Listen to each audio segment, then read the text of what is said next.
السلام عليكم ورحمة الله تعالى وبركاته.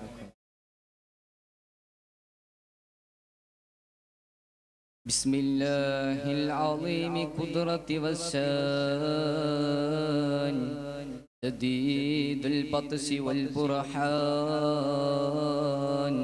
حفظ الدين والقرآن بسم الله ما شاء الله كان وما توفيقي إلا بالله العلي العظيم.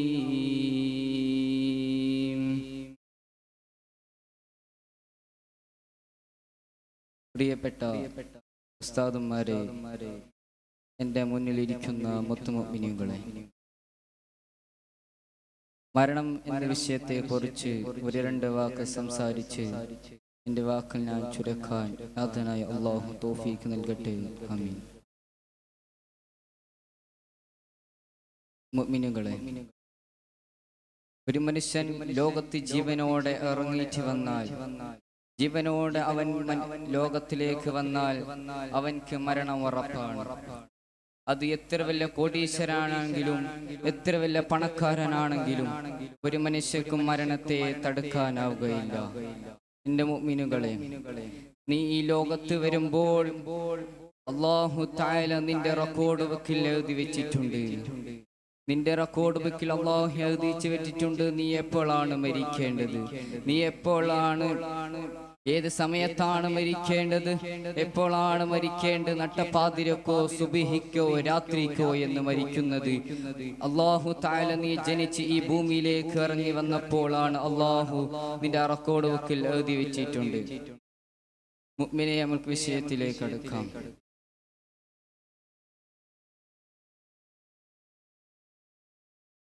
ഈ ലോകത്ത് എത്ര വലിയ പണക്കാരനാണെങ്കിലും എത്ര വലിയ കോടീശ്വരനാണെങ്കിലും ഈ ലോകത്ത് ഒരു മനുഷ്യനും ബാക്കിയാകില്ല.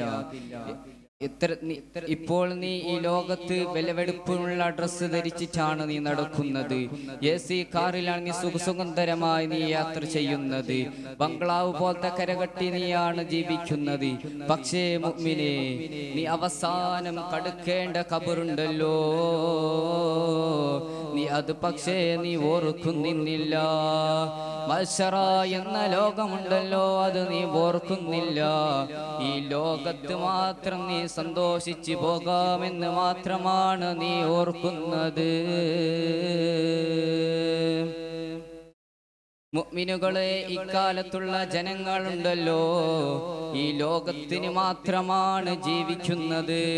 അല്ലാഹു തആല നിരിച്ചാൽ ഒരു മിനിറ്റ് മതി, ഈ ലോകം മൊത്തം ഒരു മിനിറ്റ് കൊണ്ട് ചിതറി പടർന്നു പോകും. പക്ഷെ മുഅ്മിനേ, നീ അത് ഓർക്കുന്നില്ല. നീ ഈ ലോകത്തിന് വേണ്ടിയാണ് നീ ജീവിക്കുന്നത്. മഹ്ശറ എന്ന വൻ ലോകമുണ്ട്, ഖബർ എന്ന ഇടുക്കമുള്ള ഒരു ഖബറുണ്ട്. അതിൽ നിനക്ക് AC ഇല്ല, അതിൽ നിനക്ക് ലൈറ്റ് ഇല്ല, സുഖസുന്ദരമായി നിനക്കിരിക്കാൻ കഴിയില്ല. ഇരുട്ടാകുന്ന ഖബറിൽ, ഇടുങ്ങിയ ഖബറിലാണ് നാളെ നീ കടക്കേണ്ടതെന്ന് ഓർത്താൽ നീ ഈ ലോകത്ത് ഇപ്പോൾ നീ സുഖിക്കുന്ന ഈ സുന്ദരമില്ലേ, അത് നീ സുഖിക്കില്ല. അല്ലാഹുവിലേക്കും ഹബീബിലേക്കും മാത്രമാണ് നീ നിന്റെ ജീവിതം സമർപ്പിക്കുക. അത് നീ ഖബറിനെ ഓർത്താൽ നിനക്ക് സാധിക്കാൻ കഴിയും. മുഅ്മിനേ, അല്ലാഹു തആല പറഞ്ഞു, ഇന്നമാ അൻത മുദക്കിർ ലസ്ത അലൈഹിം ബിമുസൈതിർ ഇല്ലാ മൻ തവല്ലാ വകഫർ ഫയുഅസിബുഹുല്ലാഹുൽ അസാബൽ അക്ബർ. നാം എല്ലാവരും ജനിച്ചത് മുതൽ ഇതുവരെ എല്ലാ ജുമഅകൾക്കും കേൾക്കുന്നതാണ്. എല്ലാ ജുമഅകൾക്കും ഉച്ചത്തിൽ ഉസ്താദുമാർ ഓതുന്നതാണ്. പകൽ സമയത്തിൽ ഉസ്താദുമാർ പതുക്കെ ഓതുന്നത്. അതിനാം ആരും ശ്രദ്ധിക്കുന്നില്ല, അതിനാം ആരും കേൾക്കുന്നില്ല. ഒരാളെ പോലും ഈ ഖുർആനിന്റെ വാക്യത്തോട് നടന്നു പോയിട്ടില്ല. മുഅ്മിനേ, ഈ ഖുർആനിന്റെ വാക്യത്തിൽ നീ ഒന്ന് അന്വേഷിച്ചാൽ ഈ ലോകം നിനക്ക് മടുപ്പ് വരും. ഈ ലോകത്തോട് നീ ഒരു ഇഷ്ടമില്ലാതെയാകും. മഹ്ശറ എന്ന ലോകത്തേക്ക് മാത്രമാണ് നിന്റെ ചിന്തയുണ്ടാവുക. അല്ലാഹു തആല പറയുന്നു, മുഅ്മിനേ, ഈ ആയത്ത് എല്ലാ ജുമഅകൾക്കും ഉച്ചത്തിൽ ഓതുന്നതാണ്.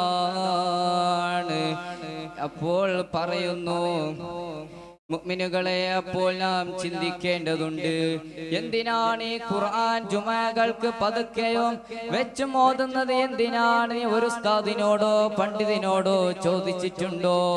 നീ ചോദിച്ചാൽ പിന്നെ നീ തെറ്റിലേക്ക് അടുക്കൂല, പിന്നെ നീ ഒരു ലഹരിക്ക് അടുക്കൂല, ഒരു പെണ്ണെ പിടിക്കേക്ക് നീ അടുക്കൂല മുഅ്മിനേ. പക്ഷേ നീ അതിന്റെ വേക്കിൽ പോകുന്നില്ല. നിനക്ക് ഈ ലോകത്ത് ജീവിക്കണം, ഈ ലോകത്ത് നീ സുന്ദരമായി, ഈ ലോകത്ത് നീ ആസ്വാദമായി ജീവിക്കേണ്ടതെന്ന ചിന്തയോടെ ഈ ലോകത്ത് നീ ജീവിച്ചാൽ, പക്ഷേ നിന്റെ മഹ്ശറ ലോകമുണ്ടല്ലോ, അത് നിനക്ക് വൻ തോൽവിയാകും മുഅ്മിനേ. നീ മഹ്ശറകൾക്ക് നീ ഒരുപാട് അമലുകൾ ഈ ലോകത്ത് വെച്ച് നീ ചെയ്യണം. അല്ലാഹുവിലേക്കും ഹബീബിലേക്കും നീ അടുത്താൽ നിന്റെ മഹ്ശറ വൻ ലോകമുണ്ടല്ലോ, ആ ലോകത്ത് നീ വിജയിക്കും മുഅ്മിനേ. എന്റെ വാക്കുകൾ ഞാൻ ചുരുക്കുന്നു. വആഖിറു ദഅവാനാ അൽഹംദുലില്ലാഹി റബ്ബിൽ ആലമീൻ. ദുആ വസിയത്തോടെ അസ്സലാമു അലൈക്കും വറഹ്മത്തുള്ളാഹി തആല വബറകാതുഹു.